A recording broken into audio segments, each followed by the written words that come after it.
সম্প্রতি আইসিসি ঘোষণা করেছিল পূর্ণ সদস্য দেশের যে কোনো ওডিআই বা টি-20 ম্যাচের ক্ষেত্রে 1 জুন 2024 থেকে স্টপ ক্লক রুলস অ্যাপ্লাই করা হবে, অর্থাৎ প্লেইং কন্ডিশনে এটা অন্তর্ভুক্ত হবে।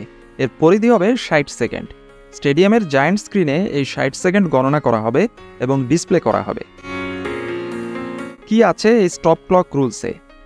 1 নাম্বার, এই নিয়মানুযায়ী ফিল্ডিং সাইডকে অবশ্যই পূর্ববর্তী ওভার শেষ হবার 60 সেকেন্ডের ভিতরে পরবর্তী ওভার শুরু করতে হবে।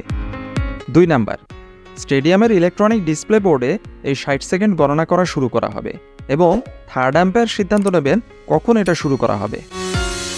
3 নাম্বার, যদি ফিল্ডিং সাইড এই 60 সেকেন্ডের ভেতর ওভার শুরু করতে না পারে তাহলে 2টি ওয়ার্নিং দেওয়া হবে এবং প্রয়োজনে সিচুয়েশন অনুযায়ী 5 রান পেনাল্টি দেওয়া হবে। 4 নাম্বার, যদি নতুন ব্যাটসম্যান ক্রিজে আসেন তাহলে এই স্টপ ক্লক রুলস কার্যকর করা হবে না। 5 নাম্বার, এবং যদি অফিসিয়াল ড্রিঙ্কস ব্রেক কল করা হয় তখনও স্টপ ক্লক রুলস কার্যকর থাকবে না। 6 নাম্বার, যদি কোনো ব্যাটার অথবা বোলার ইনজুরিতে পড়েন এবং অনফিল্ড আম্পায়ার সেখানেই সাময়িক চিকিৎসার অনুমতি দেন তাহলেও স্টপ ক্লক রুলস বজায় থাকবে না। 7 নাম্বার, সবশেষে ফিল্ডিং সাইডের নিয়ন্ত্রণের বাইরে কিছু ঘটে থাকলেও তখনও স্টপ ক্লক রুলস বজায় থাকবে না।